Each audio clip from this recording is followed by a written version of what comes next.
First record மேக்ரோல எப்படி நம்ம கோடிங்கை understand பண்றதுன்றத தெரிஞ்சுக்கலாம்.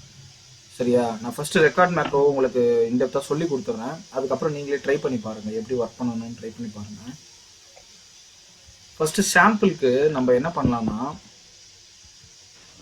இந்த ஃபர்ஸ்ட் ஏ காலம்ல ஒரு டேட்டா பேஸ்ட் பண்ணல, டேட்டா இருக்குல்ல, ஏ காலம்ல இருக்கிற டேட்டாவை ஃபுல்லா அப்படியே காப்பி பண்ணக்கூடாது. ஃபர்ஸ்ட் செலக்ட் பண்ணிட்டு கண்ட்ரோல் ஷிஃப்ட் டவுன் அடிச்சிங்கன்னு வச்சுங்களேன், எது வரைக்கும் டேட்டா இருக்கோ அது வரைக்கும் செலக்ட் ஆகும்ல, காப்பி பண்ணிட்டு அதை ஒரு புது ஷீட், இப்போ இன்னொரு ஷீட் ஒன்று கிரியேட் பண்றேன்னு வச்சுங்களேன். இது வந்து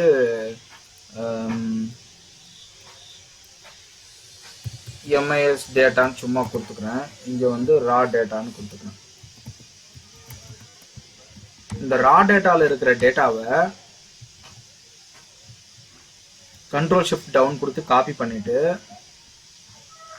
இந்த எம்ஐஎஸ் டேட்டால ஏ செல்ல A1ல கர்சரை வச்சு பேஸ்ட் பண்ணணும். புரியுதா? இத ரெக்கார்ட் மேக்ரோ மூலமா கோடிங்ல எப்படி பண்ணலாம், ஒரு வாட்டி தான் நம்ம பண்ண போறோம். இது வந்து டிஃபால்ட் ஒர்க்னு வச்சுங்க. தினமும் ஒரு இடத்துல இருந்து டேட்டாவை காப்பி பண்ணி இன்னொரு ஷீட்லயோ இன்னொரு எக்ஸல்லயோ நீங்க போடுறீங்கன்னு வச்சுங்களேன், அது வந்து நீங்க தினமும் வந்து காப்பி பண்ணி பேஸ்ட் பண்ணிக்க வேண்டிய அவசியமே இல்லை. இந்த மாதிரி ஒரு பட்டனை கிரியேட் பண்ணிட்டீங்கன்னு வச்சுக்கோங்க, இந்த மேக்ரோ கிரியேட் பண்ணி ஒரு பட்டன் செட் பண்ணிட்டீங்கன்னா அந்த பட்டனை கிளிக் பண்ணா அதுவே அந்த வேலையை முடிச்சிடும். அந்த மாதிரி நான் இப்போ உங்களுக்கு கிரியேட் பண்ணி காட்டுறேன். சரியா? அதுக்கு ஃபர்ஸ்ட் வியூல போயிட்டு மேக்ரோஸை கிளிக் பண்ணுங்க, ரெக்கார்ட் மேக்ரோன்னு கிளிக் பண்ணுங்க. மேக்ரோ ஒன்னே இருக்கட்டும், நேம் ஓகேன்னு கொடுத்துறேன். இப்போ நான் இப்போ என்னெல்லாம் ஸ்டெப் பை ஸ்டெப்பா பண்றனோ அது அப்படியே கோடிங்கா கன்வெர்ட் ஆகி பேக் ஹேண்ட்ல ஸ்டோர் ஆகும் ரெக்கார்ட் மேக்ரோ மூலமா. ஓகேவா? இப்போ நான் என்ன பண்றேன், கர்சரை A1ல வச்சுட்டு கண்ட்ரோல் ஷிஃப்ட் டவுன் கொடுத்துட்டு காப்பி கண்ட்ரோல் சீன் கொடுக்குறேன். எம்ஐஎஸ் டேட்டாவை கிளிக் பண்றேன், A1ல கர்சரை வைக்கிறேன், கண்ட்ரோல் V கொடுக்குறேன். இப்போ நான் இதை ஸ்டாப் கொடுக்குறேன். இப்போ நான் தனியா சேவ் பண்றது எங்கன்னா டெஸ்க்டாப்ல சேவ் பண்ணிக்கிறேன்.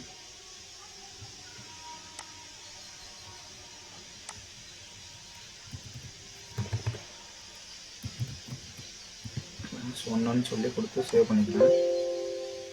இங்க என்ன கொடுக்கணும், எக்ஸல் ஒர்க் புக்ல சேவ் பண்ணக்கூடாது, எக்ஸல் மேக்ரோ எனேபிள்டு ஒர்க் புக்ல தான் சேவ் பண்ணணும். மேக்ரோ டைப் பண்ண எக்ஸல்ல சேவ் கொடுத்துட்டீங்கன்னா சேவ் ஆயிடும். இப்போ நான் என்ன பண்றேன், Alt F11 கொடுத்து என்ன கோடிங் வந்திருக்கு அப்படின்னு செக் பண்றேன்.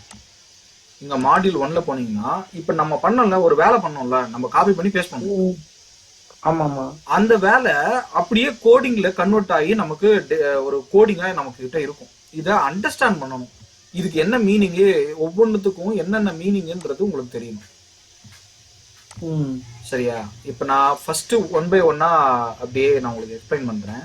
ஃபர்ஸ்ட் நம்ம என்ன பண்ணோம்னா, இந்த ரா டேட்டான்றத ஷீட்ல A1 செலக்ட் பண்ணேன்.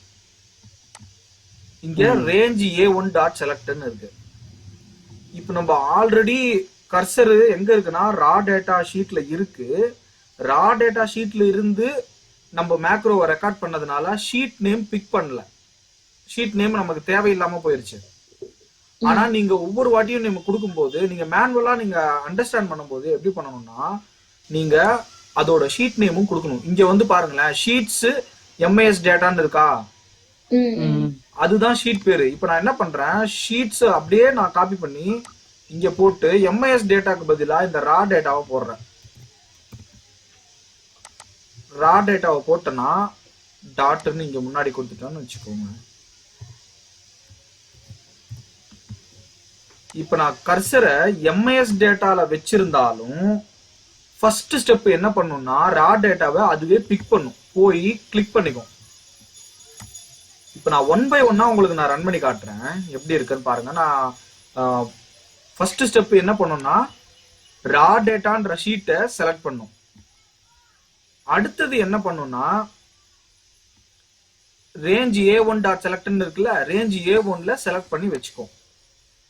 ரேஞ்ச் செகண்ட் ஸ்டெப் என்ன பண்ணணும்னா, அந்த செலக்ட் பண்ண ரேஞ்சில இருந்து கண்ட்ரோல் ஷிஃப்ட் டவுன் சொல்லி நம்ம கொடுத்தோம்ல, அதுக்கு உண்டான கோடிங் இதுதான். Range selection selection dot end Excel down அப்படின்னா நம்ம கண்ட்ரோல் ஷிஃப்ட் டவுனுக்கு கோடிங்ல டிஃபால்ட் கமாண்ட் இதுதான்.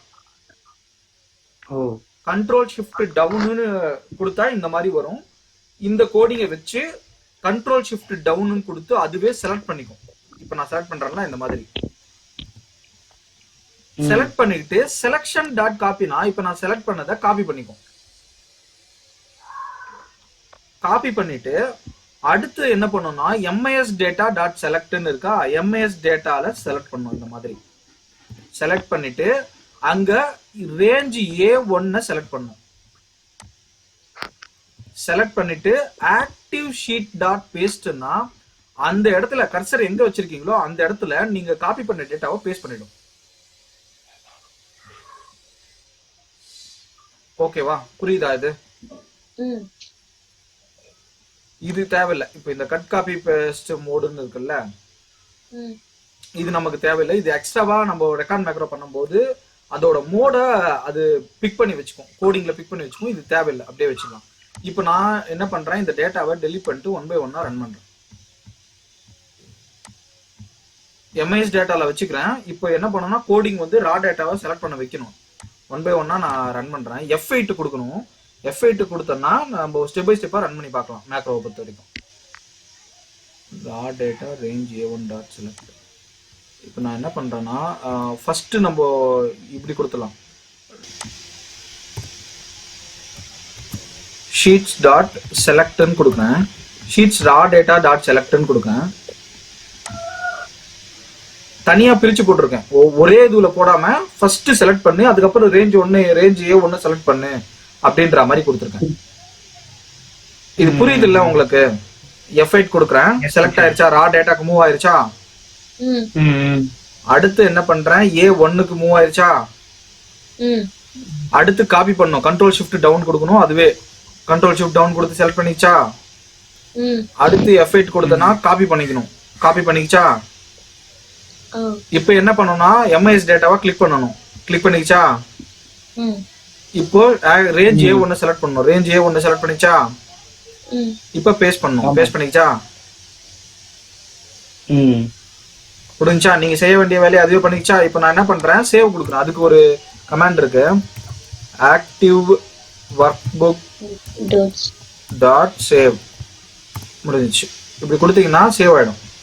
இந்த கமாண்டோடைய யூசேஜ் என்னன்னா ஒர்க் புக்கை சேவ் பண்ணிக்கும். ஓகேவா? இப்போ நான் உங்களுக்கு F5 கொடுத்து ரன் பண்ணி காட்டுறேன். டெலிட் பண்ணிடுறேன் இந்த டேட்டாவை, இந்த இடத்துல வச்சுக்கிறேன், ரா டேட்டா ஷீட்ல வச்சுக்கிறேன். ஸ்டாப் பண்ணிட்டு இங்க ஒரு பட்டன் இருக்குல்ல, ரன் பட்டன், அதையும் கிளிக் பண்ணலாம், F5ம் கிளிக் பண்ணலாம். ஓகே, கிளிக் பண்றேன். முடிஞ்சிச்சா? டப்புன்னு முடிஞ்சிச்சா வேலை? ஆமா. இமேஜின் பண்ணுங்க, இந்த மாதிரி ஏகப்பட்ட டேட்டா இருக்குன்னு வச்சுங்களேன்.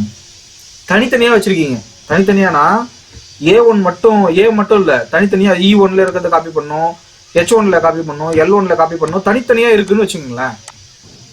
அந்த டைம்ல நீங்க காப்பி பண்ணி பேஸ்ட் பண்றதுக்கு எவ்வளவு டைம் எடுக்கும்? ஆமா. அப்போ இந்த இது இருக்குல்ல, இதை நீங்க அப்படியே நீங்க காப்பி பண்ணிட்டு இங்க ஒண்ணுமே இல்ல, இங்க நீங்க A1ல வச்சிருக்கீங்களா கர்சர், A1க்கு பதிலா அந்த இடத்துல C1 கொடுக்குறான்னு வச்சுங்களேன். C கொடுக்குறேன், இங்கேயும் C கொடுத்துக்கிறேன். அதுக்கப்புறமா கீழே இன்னொரு இடத்துல H கொடுத்துக்கிறேன்.